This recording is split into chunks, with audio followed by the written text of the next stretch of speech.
From the wild minds of Deadpool, YouTube Premium just released a brand new series today called Wayne, and we have the stars here in studio, so stay tuned. You're tuned in to AfterBuzz TV, the ESPN of TV talk. Now, let the buzz begin. Okay. Getting me in the mood. Getting me in the mood. It's definitely this kind of show. As I mentioned, guys, we're covering Wayne today, which YouTube Premium just released. And this is TV Pilot Reviews, where Linda and I review TV's hottest new pilots and let you know our thoughts. And we're so lucky, Linda. Yes, we are. Because we have the stars of the show joining us. We have Mark McKenna and Ciara Bravo, who play Yay. Wayne and Del on the show. Thank you so much for having us, you guys. Of course. The show is wild, you guys. Congratulations. Thank you. Yeah, I can't wait to ask about production because this isn't like, walk into a cafe and have a conversation kind of single cam show. Yeah, this is like a tracking shot while I punch you and blood flies on the person next to me kind of show.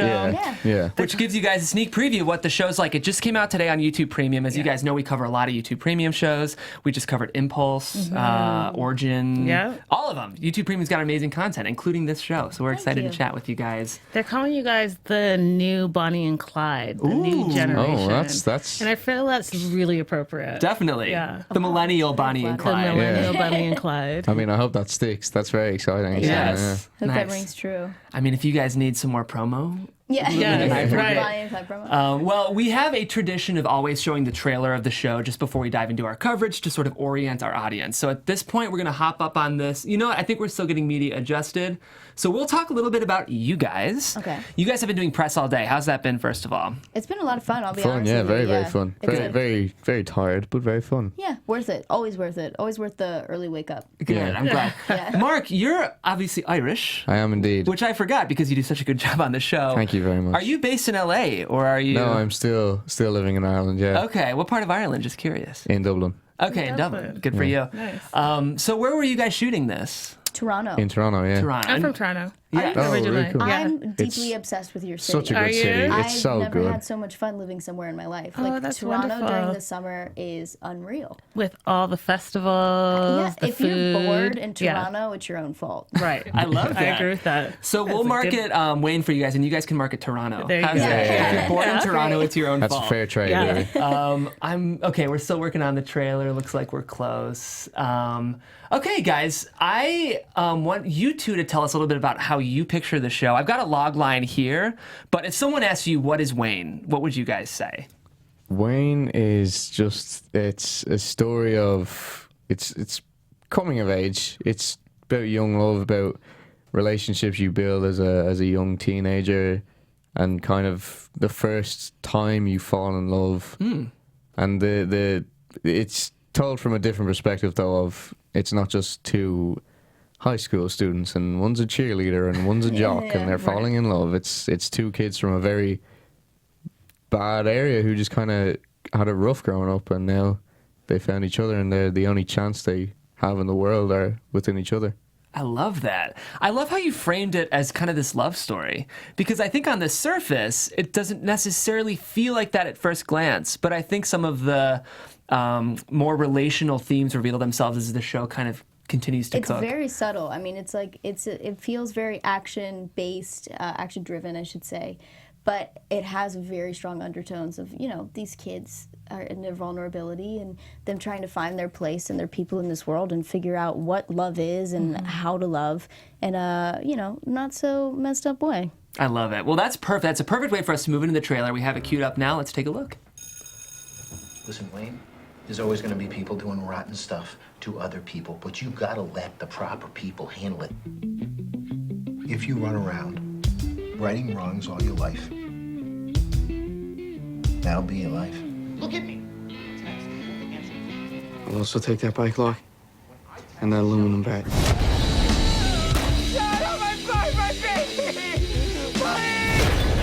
I'd like to return this bat.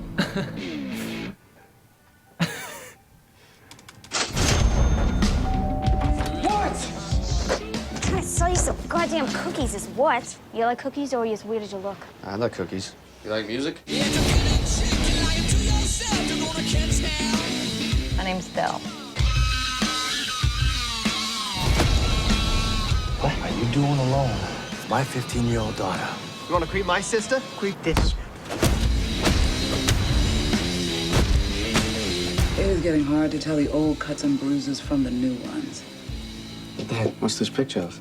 Your ma and that prick ran off with it. What are you ashamed for, father? Not having something to leave his son. Car should have been yours. You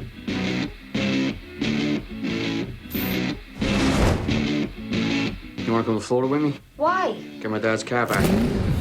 What for? Because he wanted me to have it. I need a bikini.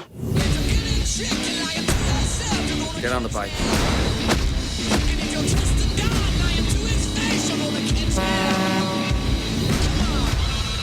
He's out God knows where, with my daughter, doing God knows what. Well, this is not good. These guys, they're going after him. We need to help him. I know. You ain't gonna stop. Coming from my car. So I'm gonna have to make you stop. Do we need to protect Wayne from the world? Or do we need to protect the world from Wayne?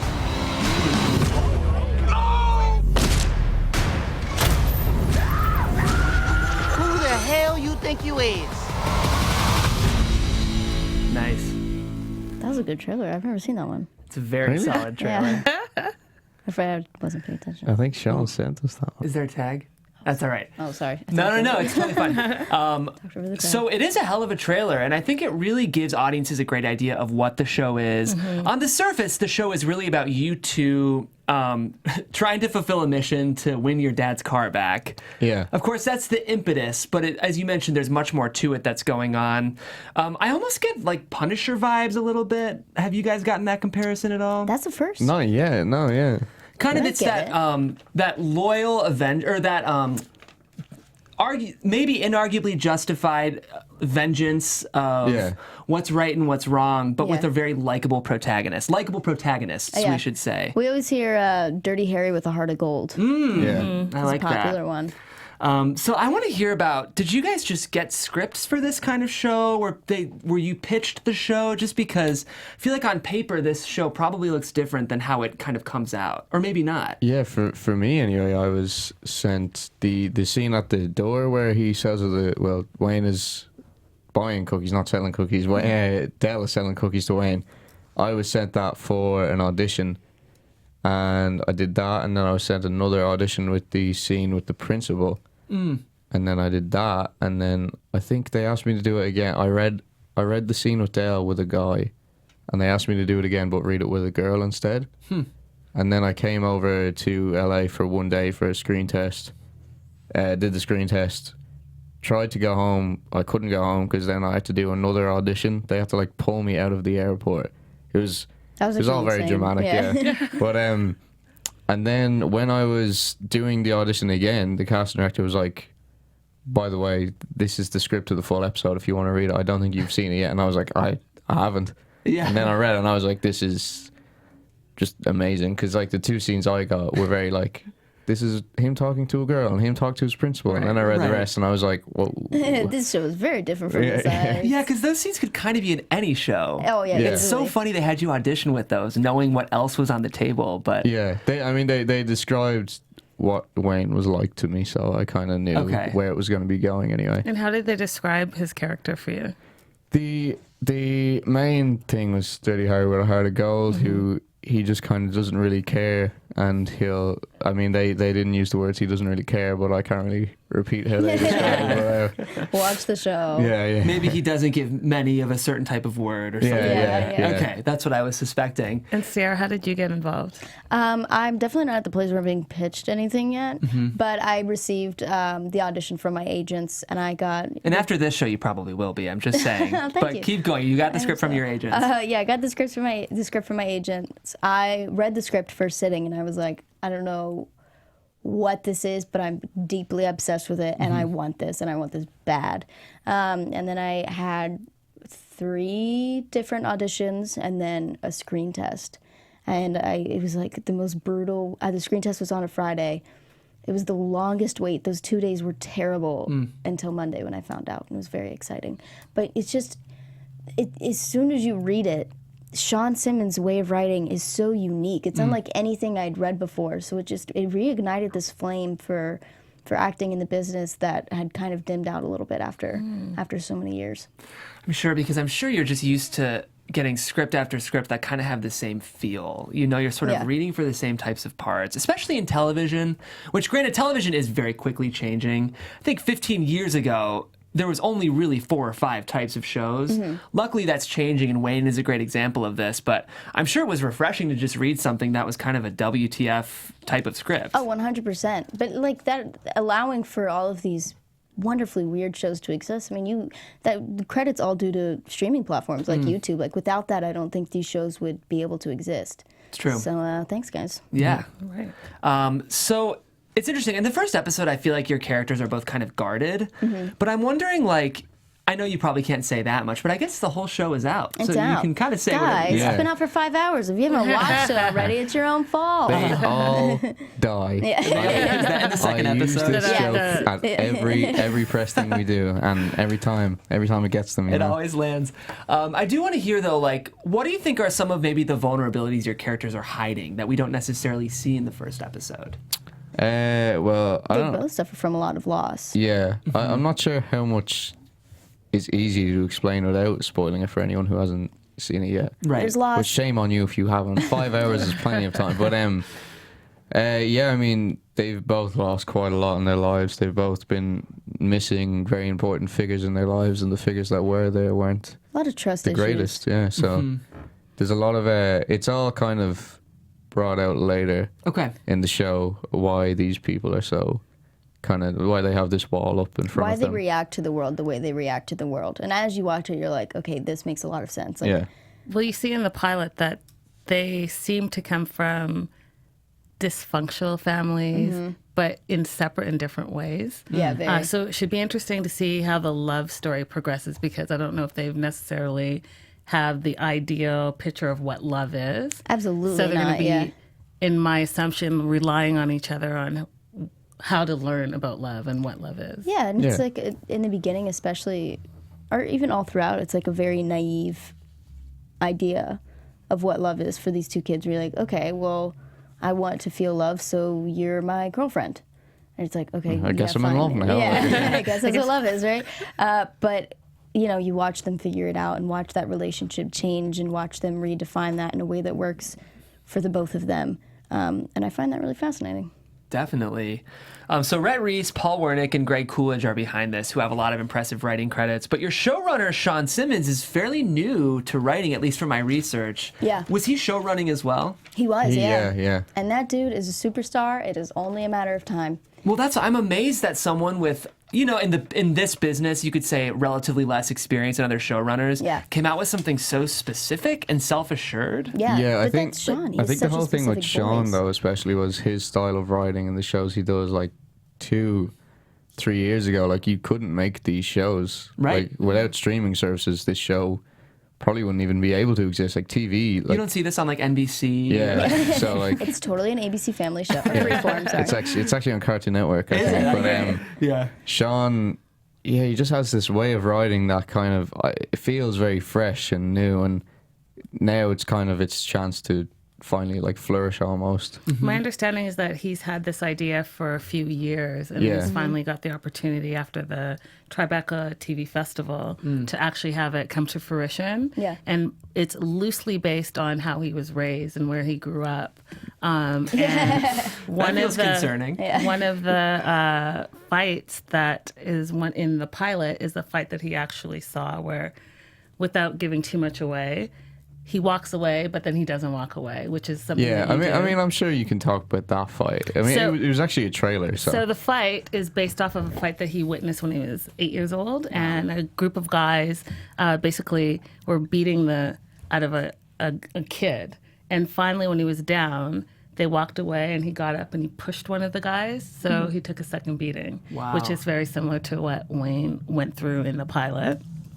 So I guess my question to you is, how did you prepare for your character, and like how did you embody this kind of Bostonian, Yeah, rough I mean, and tough guy? I kind of went for the complete opposite of what a Bostonian rough and tough guy is. I made sure that Wayne was a very kind of stiff character. There was a lot of like Napoleon Dynamite, I suppose, in there to kind of awkwardness of it and stiff, like straight arms and not moving your arms and that kind of thing. But yeah, preparing for Wayne was, I mean, the most preparation I did was I joined a boxing club so I could learn how to fight properly and not look like an idiot. Yeah. But and then the whole other aspect of it that isn't violence is just the kind of the social awkwardness. And I suppose, I mean, everyone at some stage in their life, but we aren't just born social butterflies, so we can all kind of tap into that kind of thing ourselves. Mm-hmm. How about you, Ciara? In terms of preparing for Del, it was just speaking to Sean about girls in his neighborhood and what life was like for him growing up. And he's like, I've always known girls, all of my ex-girlfriends, my family. He's like, one beer, and these girls are ready to scratch your eyes out. Wow. And he's like, so that's Del. She's like the drunk old man sailor at the bar. And it's just like angry and loud. And I was like, oh, okay, cool. And impulsive. Then, and then, you know. I'm so glad you mentioned Napoleon Dynamite, Mark, because the meeting you guys had reminded me a bit of how Deb and Napoleon meet. She's selling bracelets. Oh, yeah. I forgot about that, Napoleon Dynamite, I love that movie. It's kind of a divisive film, but it was I sort of watched it at an important time in my life when I was like forming my taste in art, and that movie just kind of really surprised me. Yeah. And I do think there's elements of like sort of a much more steroid-infused Napoleon Dynamite here. I think that's a really interesting comparison. Yeah, it's, I mean, in terms of the awkwardness, he's like a self-aware Napoleon Dynamite. Like, he doesn't think he's cool, and he doesn't think everyone loves him, and he's not like the whole, oh, whatever, like, I don't really care and all that. Wayne, like, literally does not care. Right. And he's not going to try and make anyone else care. Yeah. He's just going to go about his own thing and hope no one bothers him. And if they do, he's probably going to do something about it. So. That's the show. I've got some other stuff I want to talk about, Linda, but I don't want to steal your thunder either. No, go for it. Well, I want to talk a bit about, like, production, because this is the kind of show, as I mentioned, where you guys aren't just, like, you know, you're not just having conversations at a cafe. Mm-hmm. There's a lot of physicality to this show. It's shot with very specific handheld direction. Can I hear sort of, like, what set felt like and how you guys learned to become fighters? Because it's an action show. Yeah. I mean, yeah, the set was, we had Neil, who was our stunt coordinator, and everything with him was just amazing. I would have days of just rehearsing fight scenes with Neil, and then on the day he'd come in, we'd rehearse it again. He'd go through all the safety precautions of absolutely everything with me. He'd make sure I knew exactly what was happening, and he was like a mother bird of some sort, where he'd like really gather is. everybody around and be like, okay, listen to me now, this is what's happening. He was like the nicest man ever. But all the physicality kind of. And we have also incredible directors on this project who are very well versed in the world of action. They're used to like fight scenes and physical comedy in terms of like Steve Pink. So it wasn't their first time around when it came to shooting this type of stuff. So the set wasn't as chaotic as you would expect it to be. But it was really interesting to learn from them and see just how it all went down. I would say the longest time we had shooting, especially with the action, was the final episode. Yeah, there's a fight scene in the last episode that took about 2 to 3 days to. Wow. Which film, for TV, so. that's a lot of time to put into one piece. I mean, it's a long scene. It's a good scene. Yeah, it's very good, yeah. Do you feel like most of this very specific direction, these oneers and these long takes, is that mostly Sean? Yeah, he definitely loves to include that sort of walk and talk style. Mm-hmm. One of his favorite trilogies is Before Sunrise. Oh, that's so interesting. Yeah, so I love Linklater, but it's great. So he wanted to like include some of that into Wayne. Yeah, interesting. So that's where you get that. Our pilot director though, Ian B. McDonald, also kind of tonally really set a very specific vibe to this show. He did a lot of that kind of stuff. Sean had ideas for shots, but he never wrote them into the script. So it was always kind of like on the day, one of them would come up with, this is during the pilot, like Ian only directed the pilot, but it was always kind of, once that tone of the pilot was set, directors that came in later would either stick to that tone, or Sean would be like, how about we do this, and then he'd come up with something. Television's interesting because as much as you're bringing in directors and amazing directors to help color the show, it really is sort of the showrunner's vision, you know, that you could almost argue they're the ultimate director, and they have physical directors underneath them helping. So it sounds like it was really Sean's brain that kind of ran the show. 100%, but Sean's also a real team player. So if someone else had an idea and it was a little bit out there, he was always willing to try it. Cool. Which I really respected about him. Absolutely. He's a cool dude. It's so funny to hear these influences, and I think it like reveals a lot about the show. But you know, you've heard Linklater, you've heard Before Sunrise, we've talked about Napoleon Dynamite. I just think it's showing audiences that you might think this is this kind of brutal, violent show, which on one hand it is, but it's kind of quirky and like weirdly heartwarming. And I feel like that's sort of, is that what you feel like the show's going for? That sort of maybe bizarre or unexpected mix of tones? Yeah, it's like you're watching someone get the crap kicked out of them, but then it's so unexpectedly sweet at the same time, which is a really cool balance. It really reminds me of one of my favorites, Shameless. Oh, yeah. And, you know, the kind of the underdog who's really still trying to do the right thing. Yeah. Yeah, And the pilot director actually is it's from Shameless, right? Yeah. Production. I think he's the some producing creative director. whatever. Yeah. Some fancy position that I'm not really sure what they I was do. like, that exists? Ask the guilds. Yeah, and then the other favorite of mine as well that it reminds me of as well is The Departed. So you have that, that's like one of my favorite movies. Yes, that I think it's like a specific Bostonian accent, and I thought I wrote it down, but that really thick, drop the T's. Yeah. So it really gave me that same type of vibe, but more modern, more today. Yeah. I do think there's a similar theatricality, though. Like, it's kind of presented to us in a way that's clearly heightened, almost feels organically staged. It's, you know... It's sort of like... it's been compared quite a bit to something that feels like a graphic novel, almost. Yeah. So there is a lot of honesty and reality within it, but it's lifted at times. Yeah. And I think the accents play into that a little bit, but that's also just because they're so hard to do. Oh, the accents. They're so hard to do. And so did you have a voice coach? There was a Both of dialogue you? coach, yeah. And then was it the same or individual ones? We had the same. We had the same. It was only for the first episode. And And after then that, it was just Sean. He came in for the first week of the rest of the shoot, and then after that, Sean just kind of...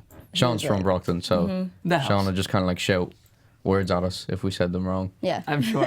Nice. Very helpful. Where are you from, Ciara? I'm from Cincinnati. Are you? I'm from Cleveland. Oh, okay, very Nice. close. Ohioans, I love it. Yeah. Okay, that's great, guys. I mean, the show is so unique. For someone who maybe, I wouldn't say is on the fence, but what do you say to really like excite people about the show? Like, what's the show to you? That's what I'm curious about, as someone who's in it. I mean, the show has everything for everybody. I mean, if you're into that kind of action stuff, it has the action scenes, it has the violence, it has romance, it has drama, it has a lot of emotional scenes, and then, you know, I think the whole point of the show really is just human connection, and relationships that you build in your life, and the people that matter to you, and why they matter to you so much. So it's one of those things where if you're a human being with feelings, you're probably gonna like the show. There you go. Honestly, it's like an 80s action film had a baby with a 90s indie coming of age movie. Yeah. And then people that's are so like, much better than what I thought. people are like, what is that? And I was like, watch the show and you'll find out. I think Sean describes it as he's the director of Before Linklater. Yeah. Linklater and John Hughes. Oh, John Hughes, I could see that too. That angsty high school vibe. Yeah, is definitely John Wick meets John Hughes. That's what they That's the always one. say. That's the one. John Wick meets John I love Hughes. it. It's cool. The influences, you can feel them in the best way, but it is its own thing because there's a very modern production sensibility about it. I think that's another thing. It's sort of like nostalgic themes with this very today type of production. Yeah. And style. And I do like how it got cast. We have a lot of familiar faces and heavy hitters. Yes. So your dad, Dean Winters. Amazing. And Ray McKinnon from Sons of Anarchy. And I just came off of a Mayans panel. Love him as well. And then the two brothers, Brother Teddy and Carl. are brothers in real life. They're twins. Yeah. Twins, right? And they're actually triplets. They have a sister. Oh, really? But the two of them are a duo. I love that. Amazing. Triplets. And then we hear later in the season, which we all can watch on a binge right now. Right. But it's almost like a reunion of Rectify because we have McKinnon and Spencer coming in as so I find that fascinating because that whole Rectify is, to me, in the line of how this is shot in that nitty-gritty vibe. Sean was a huge fan of Rectify, so that makes a lot of sense that would come into it. Awesome. Yeah. Well, guys, the show's really extraordinary. It's very, I will say, it's hard. You don't often hear this, but it is truly unlike anything else I've ever seen. Oh, that's very kind. Thank you. Yeah. Which is, it's hard to do that with, as you guys know, there's a lot of television. Yeah. I don't know if you knew, but Wayne it's very unique, We've never seen anything like this. So I want to say congrats on the show. Thank you very much. This segment of the show is where we kind of let the audience know if you've seen this, you might like Wayne. If you like X, you will like Wayne. Have a bunch. You can go ahead with your list because I think it's great. Okay, I've got a couple so I have Netflix, The End of the Effing World. If you like that, you'd like this. Good Will Hunting, The Departed, Gone Baby Gone, Black Mass, and Shameless. Shameless for sure. I kind of think of Tarantino. We haven't talked about him yet, but sort He's been brought up, was he? It's kind of that like very artful approach to violence. I mean, obviously violence is a huge theme in the show, but it's kind of given to us in a way that feels very elegantly coordinated, and I feel like that's a very Tarantino-esque I have a fun fact too. What's that? So it's set in Brockton, Mass. And from Brockton back in the days, we have Rocky, who is the big fighter, which is Wayne is a big fighter, and Marvin Hagler, which I thought was interesting. What do you put in the water at Brockton? I feel like everything, has a meaning behind it, right? Absolutely. So you're bringing up a bunch of fighters and the underdog that you want to love, the happy protagonist. Definitely. They need to put. I come from a very, very nice Midwestern community. I think it could use a little bit of the Brockton water because it's kind of just like very passive aggressive. Sometimes you just need all Midwest. It's all you're from Cincinnati. Yeah. Oh, that's exactly right. I've seen that meme. That's so accurate. Nice. I think we probably speak the same language. Absolutely.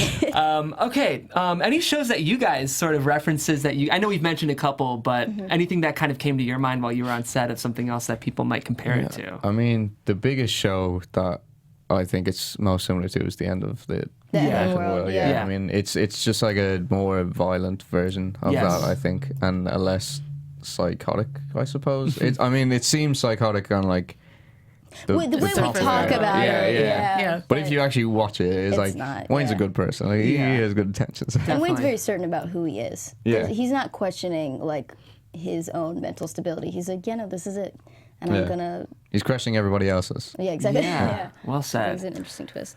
That's coming from someone who hasn't watched End of the Effing World, but I've heard amazing It's great. things about It's it. very I good. feel like I should. It is very good. You'll like it. I'll binge that while you guys binge this. Absolutely. Well, guys, one more time, congratulations. Thank you very so much. If you guys haven't seen it yet, it's on YouTube right now. The first two are free. The first one is free. But YouTube, guys, YouTube Premium, I got it because of the music thing. I like to close my browser and listen to music, but there's incredible shows, which I didn't realize until I started, covering TV here. And I would count Wayne among them. So definitely check that out. It just released today. Ciara and Mark are delightful on the show, and they're delightful in person as well. Thank you very much. You're welcome. Guys, my name is Jeff Graham. If you want to catch me on Twitter, you can do that at Jeffrey C. Graham. Guys, Linda Antwi, all across social media. Linda's so girly.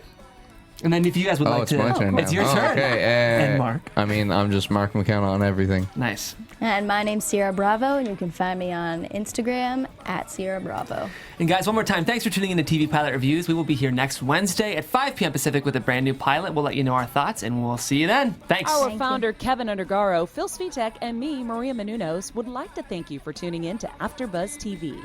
Remember, we're not just the first, we're the biggest in the world, and we're the only destination for all your favorite TV shows. Whatever you crave, we've got it. So go to AfterBuzzTV.com and check out our lineup. Buzz you later.